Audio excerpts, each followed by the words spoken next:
제가 찬양하면서 또한 말씀을 준비하면서 십자가가 뭔가라는 생각을 해봤습니다. 왜 십자가인가? 그러니까 죽으시면 되는데, 그죠? 왜 십자가에서 죽으셨는가? 언제나 우리 예수님은 말씀을 이루시기 위해서 이 땅에 오신 분이세요. 말씀을 이루시기 위해서. 예수님이 우리의 구원자가 되신 것도요, 말씀을 이루시기 위해서 이 땅에 오셔서 구원자가 되어 주신 거예요. 예수님은 어떤 분이시냐면, 예수님은 태초에 계신 분이세요. 믿습니까? 태초에 우주 만물을 창조하실 그때 함께 하셨던 그 하나님, 말씀이신 그 하나님, 그 말씀이 육신이 되어 이 땅에 오셨다라는 거예요. 얘는 놀랍지 않습니까? 가끔은 우리는 우리 자신을 조금 어떻게 보면은 보여지는 내 모습을 바라보면서 한없이 자기 자신을 비약할 때가 있어요. 어느 정도로 비약할 때가 있냐면, 아유, 나 같은 게 뭐, 아유, 내가 믿을 만한, 은혜를 입을 만한, 또 예배를 드릴 만한, 찬양을 드릴 만한, 하나님 앞에 뭔가를 할 만한 그런 존재인가? 아무리 내가 나를 봐도 그런 존재는 아닌데, 여기까지는 좋아. 여기까지는 맞는 거예요. 근데 그 다음이 이제 문제죠. 아유, 이런데 내가 뭘 하겠나라고 하면서 좀 모든 것을 내려놓는 사람이 있고, 또 하나는 그러니까 그 은혜가 너무나 커서 나 같은 자를 써주시는 것이 너무나 감사해서 더 열심히 하나님께 나아가는 사람들이 있는데, 우리 모든 성도들은 후자가 되시기를 축복합니다. 우리는 연약하기 때문에 하나님 없이는 살 수 없는 존재예요. 우리는 그냥 있는 것 자체가 연약한 존재예요. 연약한 존재. 지금 여러분이 이렇게 앉아 계시지만 누군가는 하나님이 막 허무시는 분이 있어요. 허물어 주시는 분들. 자꾸 모든 게 다 무너지는 거예요. 다 건강도, 재정도, 가정도, 환경도, 내가 바라는 모든 것들로 다 무너지게 하시는 것들이 있어요. 왜요? 새 것을 주시기 위해서. 왜요? 그것으로는 온전히 하나님께 나아갈 수 없기 때문에 우리를 자꾸 무너뜨리는 거예요. 예수님이 왜 여러분 자신의 몸을 무너뜨리셨을까요? 예수님이 뭐라고 말합니까? 성전을 바라보면서 내가 이 성전을 헐리라, 헐고 3일 만에 내가 세우겠다 그랬잖아요. 예수님 말씀하시는 그 성전이 자기 육체를, 자기 예수님 자신을 말씀하는 거거든요. 예수님 십자가를 진 것은 자기 몸을 허신 거예요. 여러분, 예수님은 완전한 분이에요. 예수님은 온전한 분입니다. 예수님은 하나님이세요. 예수님이 허실 이유가 하나도 없어요. 완전하고 온전하고 영원하신 분이기 때문에. 그런데 그 예수님이 인간의 몸을 입고 이 땅에 오셔서 자신의 몸을 허물어 버리셨다는 거예요. 왜요? 그 허물어짐을 통하여서 누구를 살리려고요? 우리를 살려주시려고. 우리가 예수님과 함께 연합되는 순간에 예수 그리스도의 그 허물어짐이 어떤 의미가 있냐면 바로 나의 죄를 허물어뜨리신 줄 믿습니다. 인간의 욕망을 허물어뜨리시고 죄악된 영혼을 허물어뜨리시고 다시 예수님이 부활하심을 통하여서 우리를 다시 재건해 주시는 거예요. 그래서 우리는 그걸 거듭남이라 그래요. 거듭남. 우리 모든 사랑하는 성도들이 그리스도로 새롭게 거듭난 존재임을 믿으시기 바랍니다. 옆 사람의 뒷사람의 축복합시다. 당신은 그리스도의 피로 거듭남 존재입니다. 아멘. 뭐를 거듭나게 하셨는가? 뭐를 거듭나게 했는가? 최소한 피를 거듭나게 하셨다. 피를 거듭나게 하셨다. 모든 죄는 무엇으로 이어지냐면 피로 연결되는 거예요. 아담의 모든 후예들은 그래서 어쩔 수 없이 우리 이 땅에 있는 모든 자들은요, 부인해도 부인되지 않는 게 있어요. 우리 모두는 어쩔 수 없는 아담의 피를 물려받은 자들이에요. 우리 자녀들이 왜 자녀라 그러죠? 내 피를 물려받았잖아요. 근데 놀라운 건 우리 자녀 입장에서 부모의 피를 물려받았는데 그 부모는 누구의 피를 물려받았어요? 부모의 피를 물려받았겠죠. 그 부모는 또 누구의 피를 물려봐요? 그 부모의 피를 물려받지 않았겠어요? 쭉 올라가면 하나님 노아 홍수를 통해서 이 지면을 싹 정리하신 후에 남아있는 한 가정이 있죠. 노아의 피를 물려받은 거예요. 근데 그 노아가 누구의 피를 물려받았어요? 올라가 보면 아담의 피를 물려받은 거예요. 모든 존재는 다 아담의 피, 아담의 어떤 피? 아담이 죄 짓기 전에는 죄가 있는 피가 아니에요. 온전한 피지. 에덴 동산은 영원히 살 수 있는 존재였어요. 근데 사단 마귀의 미혹에 넘어져 가지고 죄를 짓는 그 순간에 그 피가 죄의 피가 돼버린 거예요. 영원히 살 수 없는 사망에 이를 수밖에 없는 피가 된 거예요. 그래서 우리가 우리 안에 피가 있지만 이 피가 우리를 영원히 살게 하지 않아요. 다 죽게 돼 있어요. 다 죽게 돼 있어요. 제한되어 있다는 거예요. 제한되어 있다는 거예요. 그래서 예수님이 뭐가 필요하냐면, 우리가 이제 투석 같은 걸 할 때 피가 안 좋으면 투석을 하잖아요. 피가 안 좋으면 우리 교회도 투석하시는 우리 권사님 계시는데, 이 투석하는 게 왜 투석을 하죠? 투석하지 않으면 큰일 나는 거예요. 죽는 거예요. 왜냐? 몸 안에 있는 피를 깨끗하게 걸러내는 장치가 고장났기 때문에. 그래서 깨끗한 피를 받아야 그나마 살 수 있는 거예요. 언제요? 육신을 입고 있는 때에는 그 피라도 물려받아야 살 수 있는 거예요. 근데 우리가 여러분, 어떤 인간의 피는 무슨 피라 그랬어요? 죄의 피라 그랬죠. 죄의 피. 어쩔 수 없이 죄가 갇혀 있는 피이기 때문에 이 피를 해결하지 않으면 우리는 영원한 삶을 살 수 없다는 거예요. 그래서 어떤 피가 필요했냐? 죄가 없는 피가 필요했던 거예요. 제가 그럼 다시 한번 질문할게요. 이 인류 역사상 그러면 죄가 없는 피가 있을까요? 없을까요? 없어요. 인류의 모든, 인류라는 것은 모든 사람을 말하는 거예요. 그걸 인류라 그러죠. 그 모든 사람들, 이 땅에 있는 모든 사람들은요, 죄가 없는 피는 아무도 없어요. 다 아담의 후예이기 때문에. 그런데 그렇기 때문에 이 땅에 죄가 없는 피가 필요했는데, 왜? 우리가 그 죄가 없는 피를 우리에게 주셔야 우리가 살 수 있잖아요. 그래서 작정하신 것이 성육신이라는 거예요. 성육신. 하나님이신 그가 피를 흘려야, 피가 있어야 우리의 죄를 사할 수 있기 때문에 하나님이신 그가 이 땅에 내려오신 거예요. 근데 예수님, 목사님, 근데 그 전에는, 예수님 오시기 전에는 그럼 어떻게 되는 겁니까? 그 전에도 피를 흘렸죠. 대신에 무슨 피? 짐승의 피로 흘린 거예요. 그래서 짐승의 피로는 그 한 짐승의 피는 생명인데, 그 한 생명의 희생함을 통해서 그 하나의 죄가 사해질 수 있는 것을 법으로 지정하셨어요. 왜냐하면 창세기 3장 15절의 말씀은 예수님 오시기 전까지는 이루어지지 않는 거기 때문에, 그 전에도 어쨌든 그래도 구원은 받아야 되나요? 그래서 임시적으로 희생제사라는 제사제도를 하나님이 허락해 주신 거예요. 이게 제사제도가 얼마나 중요한지 몰라요. 이스라엘 백성들도 예수님이 이 땅에 오셔서 공생의 사역을 할 때에도 희생제사가 있었어요. 예수님이 죽기 전이기 때문에 희생제사가 속에서 죄를 사함받는 거였어요. 그러나 영원한 죄가 아니라 죄를 질 때마다 희생제물이 필요했던 거예요. 죄를 질 때마다. 여러분이 일주일 동안에 10가지 죄를 짓잖아요. 10가지 희생제물을 갖고 와서 여러분이 죽여서 각을 떠가지고 번제를 하면, 제가 만약 제사장이었다면 그 번제를 올려드려야 그 향기를 받으시고 여러분의 그 한 가지 죄를 사해 주시는 거예요. 놀랍죠. 너무나 감사하죠. 이제 예수님께서 그 모든 죄를 단번에, 한 번의 제사로, 어떤 제사? 십자가의 제사. 십자가에 달리신 것은요, 그냥 십자가에 달리셨구나가 아니라 예수님이 희생제물로 십자가에서 희생제사를 드리고 있는 거예요. 6시간 동안 희생제사를. 그 희생제물을 하나님이 받으시고, 그 피를 하나님이 받으시고, 우리가 구약에서 희생제사의 그 피를 하나님이 제단에 뿌리잖아요. 그러니까 그 피를 받으셔서 그 한 사람의 그 죄를 사해 주시는 것처럼, 우리 예수님이신 그가, 하나님이신 그가 자신의 피를 쏟아서 인류의 모든 죄를 그 한 번의 제사로, 첫사람 아담의 이후 후손의 모든 죄를 완전히 사하신 거예요. 그래서 여러분, 이 놀라운 사실을 누가 병험할 수 있냐면, 그 피를 누가 받을 수 있냐면, 받는 방법은 한 가지밖에 없어요.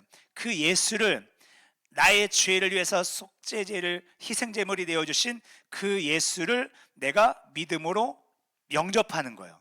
믿음으로 받아들이는 거예요. 그 예수님이, 나의 죄를 속량하신 그 예수님이 내가 받아들이는 순간에 어디 안에 들어와요? 우리 안에 들어오는 거예요.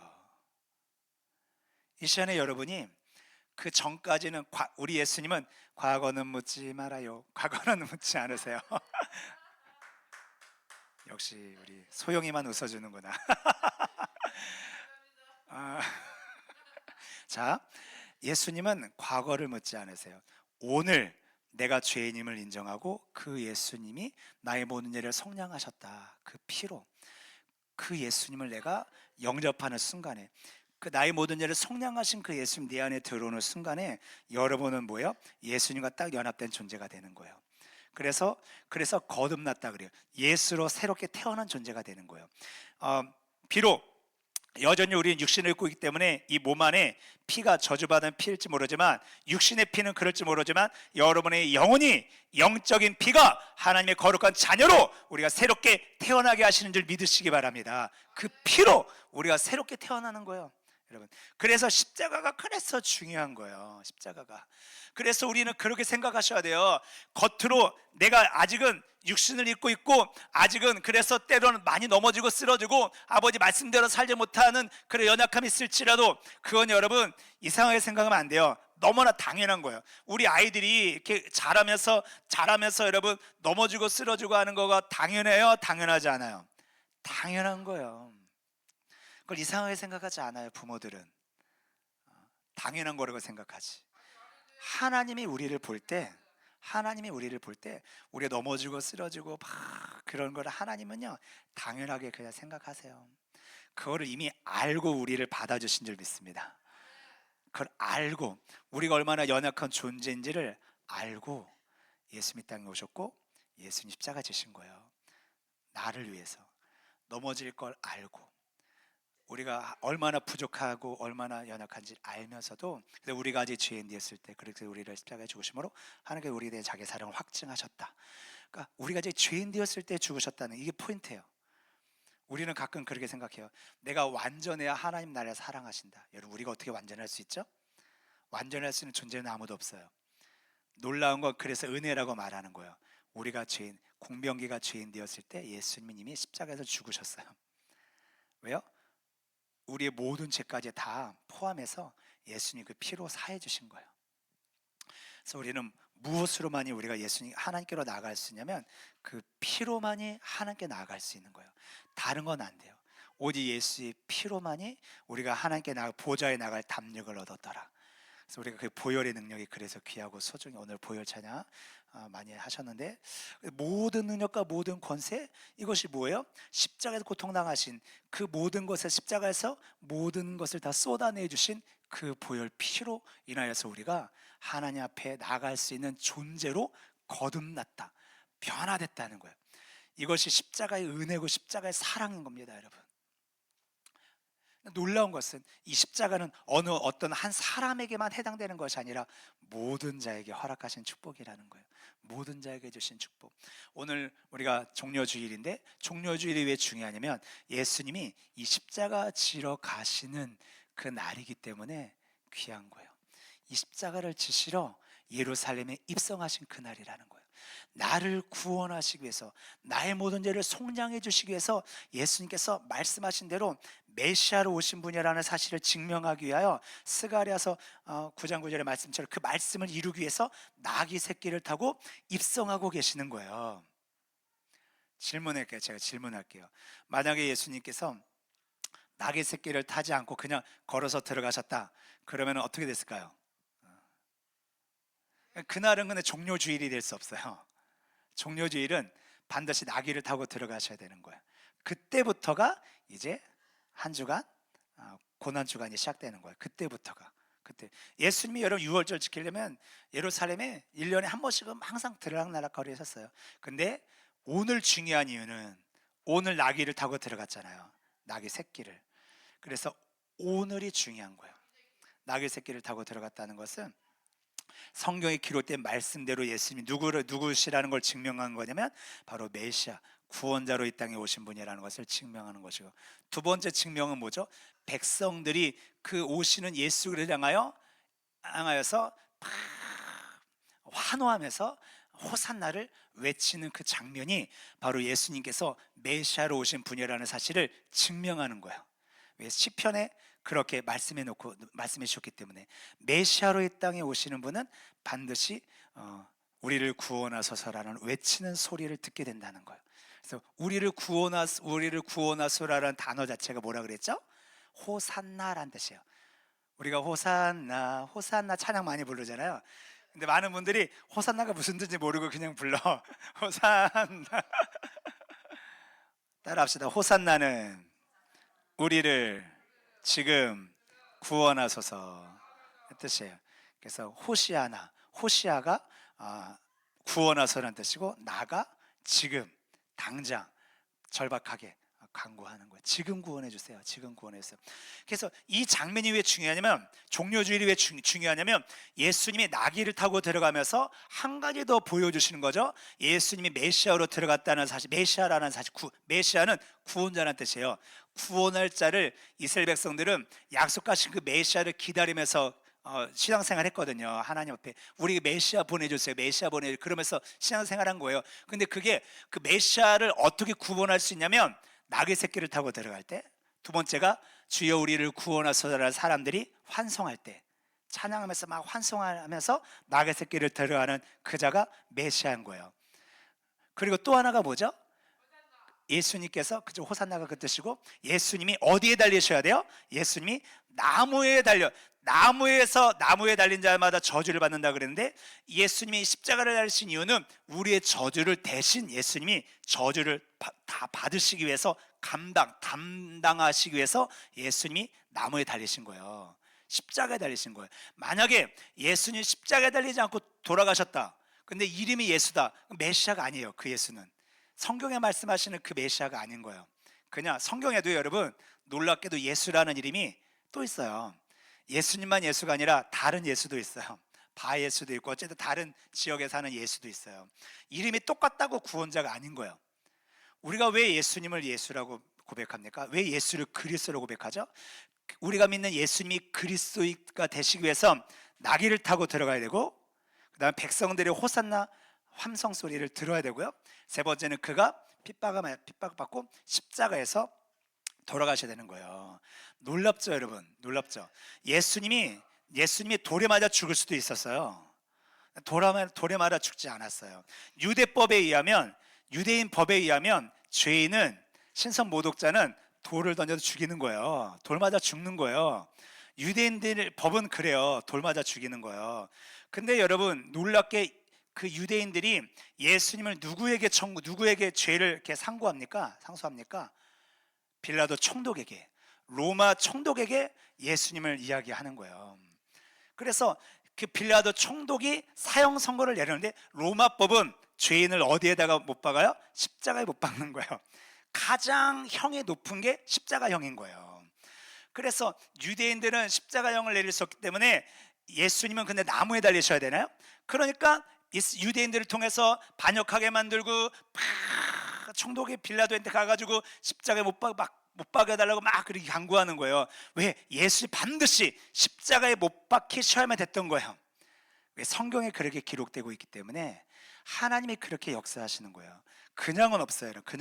그래서 예수님께서 십자가에서 달리실 때, 왜 십자가에서 근데 달리시는데 그냥 묵지 않고 십자가에서 묶을 수만 있잖아요. 팔 묶고 다리 묶고 이렇게만 해도요, 새들이 와가지고 다 쪼아 먹어가지고 죽는 거예요. 독수리들이 막 와가지고, 십자가형이 왜 무서운 정이냐면, 이렇게 매달아 놓으면 독수리 같은 까마귀나 독수리들이 다 와가지고 눈 파먹고 살 파먹고 다 그렇게 죽는 거예요. 근데 예수님이 그렇게 죽은 것이 아니라 못에 박혔다는 거예요. 옆구리 창에 찔리고. 왜요? 피를 쏟아내셔야 되기 때문에, 피를 흘리시기 때문에. 피의 제사. 그래서 십자가 제사는요, 피의 제사예요. 피의 제사. 우리가 그래서 예수님을 향해서 우리가 뭘 보셔야 되냐면, 예수님께서 흘리신 피를 여러분이 볼 수 있어야 되는 거예요. 예수님 나를 위해서 흘리신 피. 이 피가, 세상 사람들을 그렇게 말합니다. 자기 죄 때문에 저렇게 달렸다라고 말하잖아요. 근데 예수님이 흘리신 그 피는 예수님이 죄가 있어서 흘린 것이 아니라 바로 나의 죄를 위해서 예수님이 대신 피를 흘리신 거예요. 대신 흘리신 피에. 그래서 우리는 십자가를 바라볼 때마다 마음이 먹먹하고 정말 주체할 수 없는 은혜를 경험하는 이유가, 그 십자가에서 나를 위해서 예수님이 피를 흘려 죽으셨기 때문에 그런 거예요. 피 흘려서 죽으셨기 때문에. 그런데 놀랍죠. 2000년 전에 흘리신 그 피가 2000년 전, 그때 예수님이 흘리셨는데 그때 그 시대의 사람들에게는 그 피가 유용할 수 있지만 지금 2000년이나 지났는데 우리에게 그 피가 무슨 의미가 있냐? 그 피임이 다 말라져가지고 다 사라져버렸고 지금 그 예수님의 피를 찾으려고 얼마나 과학자들이 지금 연구를 많이 했겠어요. 그 피를 찾으려고 이미 피는요 사라져버렸어요.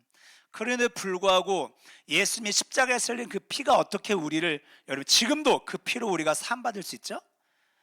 여러분 육신적인 피, 예수님이 흘리신 피는 그냥 육신의 피가 아니라 하나님의 피이기 때문에 가능한 거예요.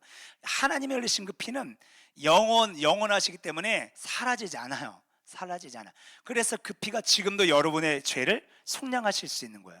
우리 죄를 속량하실 수 있는 거예요. 그러니까 십자가에서 흘리심으로 말미암아 원죄, 아담이 지은 그 원죄는 완벽하게 해결하셨어요. 여러분이 믿든 안 믿든 간에 예수님 모든 죄 원죄를 완벽하게 사하셨거든요. 근데 누구에게만 이게 적용이 되냐면 그 사실을 믿음으로 받아들이는 자에게 예수님이 그 원죄를 사하셨다는 그게 이 은혜가 이 사람 나에게 적용이 되는 거예요. 적용이 되는 거예요.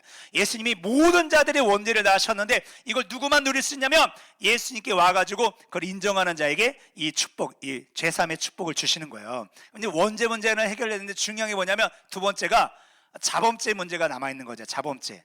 우리가 짓는 수많은 죄 때문에 여러분이 고민하는 거 아닙니까, 여러분? 솔직히 말하면은 그렇죠. 나만이 알고 있는 부끄러운 죄들이 있잖아요. 말씀대로 살아야 되는데 살지 못해. 하라고 했는데 하지 않아. 하지 말라고 했는데 해. 이게 모든 건 다 죄예요. 그 모든 죄를 우리가 어떻게 해결할 수 있죠? 여전히 살아계신, 여전히 나를 위해 흘려주신 그 예수님의 피로 우리가 사함받을 수 있는 거예요. 그래서 예수 그리스도의 이름으로 우리가 회개한다는 것은 예수의 피로 우리 죄를 사하셨다는 사실을 내가 믿고 회개를 하는 거예요. 회개를 하는 거예요. 그리고 또 하나가 항상 우리가 회개할 때 그냥 회개하면 안 되고 이렇게 회개하셔야 돼요. 한번 따라 합시다. 나의 죄를 위해 예수님께서 십자가에서 흘리신 그 피로 나의 죄를 속량하신 줄 믿습니다. 나의 죄를 용서하여 주옵소서. 예수님의 이름으로 기도합니다. 아멘. 그 피로 나의 죄를 속량하셨음을 내가 믿습니다. 지금 내가 짓고 있는 이 죄 또한 그 피로 나의 죄를 속량하셨습니다. 이 믿음으로 선포하는 거예요. 물론 우리가 이런 걸 다 내포해서 하나님 내가 죄 졌습니다 용서해 주세요 라는 것에 짧게 회개할지라도 이 내용이 들어가야 된다는 거예요. 마음 그 안에 내포되어야 한다는 거예요. 우리가 이 예수님이 예루살렘에 이제 들어오셔가지고 하신 게 있어요. 그게 뭐냐면 그들을 위해서 우셨어요. 오늘 이 종려주일날 오늘 우리에게 주신 메시지는 크게 두 개예요. 예수님께서 메시아라는 사실, 구원자로 입성하셨다는 사실을 보여주시는 것이고 나귀를 통해서 호산나 함성을 통해서. 근데 또 하나 안타까운 게 뭐였죠? 그들이 백성들이 외치는 호산나는 하나님이 원하셨던 호산나는 아니었어요.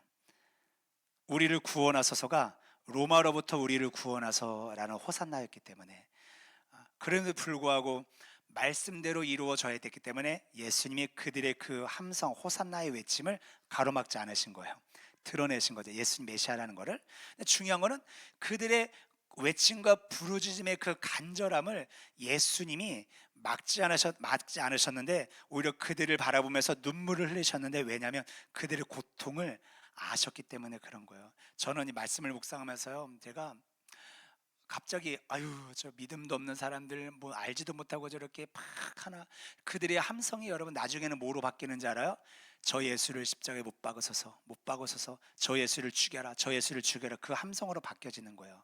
근데 여러분 예수님이 그 전에 호산나라고 외쳤던 그 외침, 이 로마로부터 고통받고 있는 이곳에서 나를 구원해 주세요. 아버지, 내가 너무나 힘듭니다. 내가 너무 어렵습니다. 우리를 구원하기 위해 오신 분이 당신인 줄 믿습니다. 호산나 주 예수여 이름으로 오시는 이여, 이러면서 막 찬양하잖아요.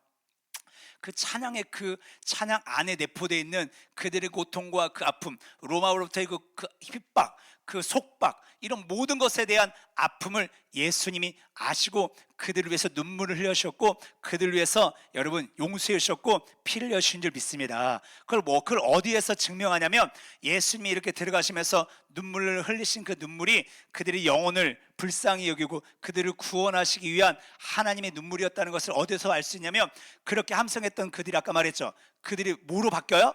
예수가 로마로부터 나를 구원할 자라고 믿어가지고 막 함성을 지르면서 막 이랬는데 그 예수가 죽는다네? 로마로부터 해방시키지도 않고 그냥 내가 죽겠다는 거예요. 뭐 배신감이 느껴지는 거죠. 나를 로마로부터 구출한, 이민족을 구출할 왕으로 우리가 여기면서 환호성을 질렀는데 그 예수가 그렇게 나지 않고 그냥 엉뚱한 얘기하면서 그냥 내가 죽고 내가 살아날 거다. 그러니까 백성들이요 어떡합니까? 저 예수를 죽여야 된다고. 제자들도 처음에 자신의 한 자리 차지할 것 같아가지고 열심히 따라다녔는데 예수님 내가 죽을 거다 그러니까 다 도망가 버리잖아요. 똑같았어요. 그럼에도 불구하고 그 제자들을 품어줬던 거고, 그럼에도 불구하고 그 함성 지르는 그 백성들을 예수님이 외면하지 않으셨다는 거예요. 어디서 드러나죠? 그들이 막 십자가 못 박으라 그럴 때, 정말 십자가 못 박을 때 예수님 뭐라고 말합니까? 그들을 향해서 하나님, 저들이 죄를 용서해 주세요. 알지 못해서 저러는 겁니다. 알지 못해서 저러는 거니까. 함성을 지를 때나 호산나라고 외칠 때나 십자가에 못 박으라고 할 때나 하나님은 동일하게 그들을 불쌍히 여기는 거예요. 여러분이 힘들고 어려울 때 막 외치잖아요. 나 살려달라고, 나 낫게 해달라고, 우리 가정 어떻게 해달라고, 지금 막 이 어둠에서 이 고통에서 좀 벗어나게 해달라고 막 부르짖어 기도하잖아요. 하나님 원하는 건 그 기도 이상의 기도를 원하지만 그럼에도 불구하고 우리를 불쌍히 여기셔서 여러분의 그 기도도 하나님이 들어주신 줄 믿습니다. 그래서 십자가는 두 가지, 우리의 죄를 사하셨을 뿐만 아니라 우리의 질고를 담당하신 십자가이기 때문에 여러분의 인생을 살면서 겪게 되는 수많은 질고 또한 예수님이 대신 담당하신 줄 믿습니다. 그래서 단지 죄만 사한 것이 아니라 우리 인생을 책임져 주시는 그 분이 바로 예수 그리스도라는 사실을 십자가에서 증명하셨다. 여러분 그 예수님을 여러분 십자가에서 죽으신 그 예수님이 역사적인 사실이에요. 역사적인 사실. 꾸며낸 얘기가 아니에요. 그리고 수없이 예수님이 메시아로 구원자로 이 땅에 여인의 후손으로 올 자에 대해서 말씀하셨는데 그 모든 말씀을 그대로 예언대로 말씀대로 이루신 분이 예수님이기 때문에 여러분 다른 것을 바라보지 말고 다른 것 의지하고 다른 것 믿으려고 하지 말고 끝까지 예수님만 믿고 끝까지 나의 죄를 살 분도 예수님이고 나를 구원하실 분도 예수님이고 여러분의 영혼의 여러분의 인생의 질고를 담당하실 분도 예수님이심을 믿고 오늘 말씀의 제목처럼 그것들 때문에 시온에 따라 두려워하지 마라. 그것 때문에 죽음을 두려워하지 말고 핍박을 두려워하지 말고 환난을 두려워하지 말고 고난을 두려워하지 말고 나를 믿어라. 내가 너의 모든 문제를 십자가에서 해결했다 라고 말씀하시는 주님의 음성 앞에 우리가 이제는 그 은혜를 입은 존재로서 뭘 하라 그랬어요? 호산나를 외치라 그랬죠. 호산나. 진짜 이스라엘 백성들이 잘못된 호산나를 외쳤다면 저와 여러분은 이제 아는 사람들이기 때문에 진리의 호산나를 외쳐야 될지 믿습니다. 진짜 여러분의 영혼을 구원할 자는 예수 그리스도밖에 없습니다. 호산나, 우리를 구원하소서. 이게 진짜 나를 구원하실 분이 예수님이라는 이 놀라운 사실, 이 죄악된 이 몸에서 구원하실 분, 이 죄악된 이 정말 바울처럼 이 사망에 너무나 힘든 그 몸에서 누가 나를 건져낼까라고 막 했던 그 몸을 입고 살아가는 우리의 이 고통에서 구원하실 분은 예수님밖에 없습니다라는 마음을 가지고 절박한 마음과 간절한 마음을 가지고 호산나를 외칠 수 있는 모든 성도들 되시고 그렇게 외침을 통해서 우리 주변에 알지 못했던 하나님을 알지 못하고 십자가가 뭔지도 모르고 자기의 끝이 둘째 사망인지도 모르는 그들을 향해서 호산나를 외쳐 주시기 바랍니다. 그래서 우리가 한 영혼을 주님 품으로 라는 이 놀라운 은혜를 우리에게 베풀어 주셨는데 저는요 막 가슴이 뛰더라고요. 한 영혼을 주님 품으로. 예진, 한 영혼을 주님 품으로. 한번 따라 합시다. 한 영혼을 주님 품으로 인도하겠습니다. 아멘. 한 주간 여러분 기도하세요. 하나님이 한 사람이 딱 떠오르게 할 거예요. 그 한 사람. 그 사람을 놓고 우리가 작정하고 기도하기 시작하는 거예요. 12월 6일 날 그 영혼이 초대될 수 있도록 기도하고, 기도만 하지 마시고 찾아가서 맛있는 것도 사주고 커피도 마시고 대화도 하고 들어주세요. 그들의 아픔을 들어주세요. 그들의 힘겨움을 들어주세요. 친구가 되어주시고 그리스도의 사랑을 실천해 주시기 바랍니다. 그러면 성령님께서요, 목표를 가지고 가기 때문에 성령님이 역사하세요. 성령님이 그 영혼을 만져주세요. 그래서 12월 6일 날 여러분 우리 교회가 인원수대로 한 명씩 다 초청해 가지고 천국잔치가 벌어지기를 간절히 예수님의 이름으로 축원합니다. 그렇게 하실 줄 믿습니다. 우리 한번 찬양할까요? 우리 모든 능력과 모든 권세의 찬양 우리 해봅시다.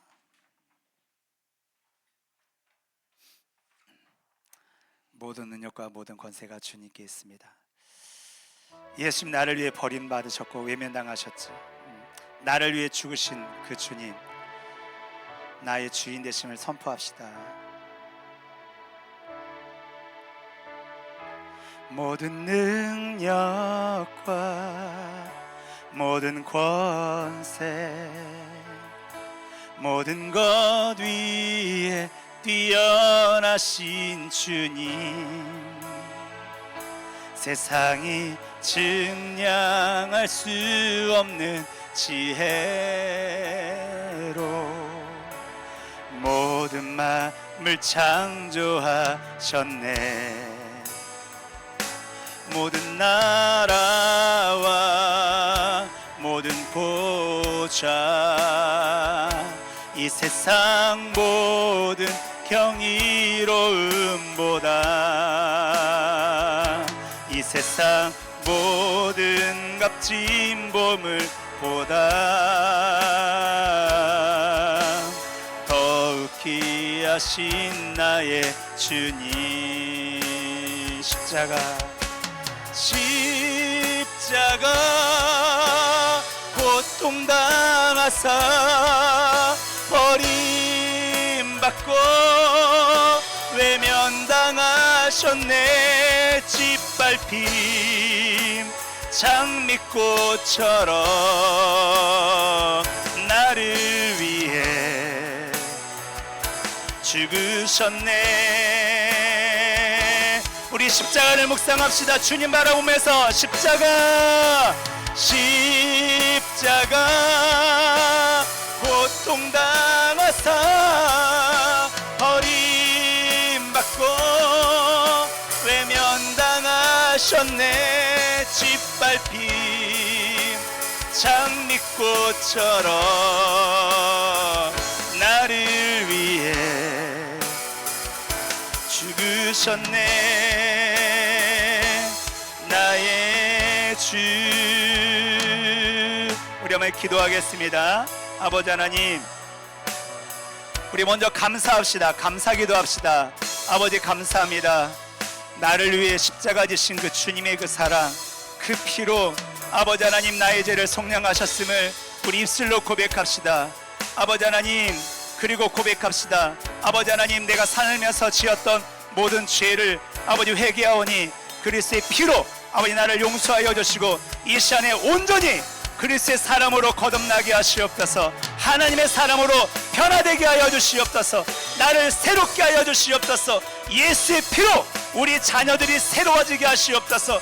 예수의 피로 우리 남편이, 우리 아버지 부모님들이, 우리 아내와 우리 남편이 변화되게 하여 주시옵소서. 이 지역에 죽어갈 수많은 영혼들이 예수의 피로 변화되게 하여 주시고 그 십자가의 사랑을 경험하게 하여 주시고 한 영혼을 아버지 하나님 품을 수 있는 축복된 아버지 한 해가 되게 해달라고 연애하신과 가정을 위해서 우리 주님께로 전도할 대상자들을 생각하면서 우리 주야만 외치고 기도하겠습니다. 기도합니다. 주여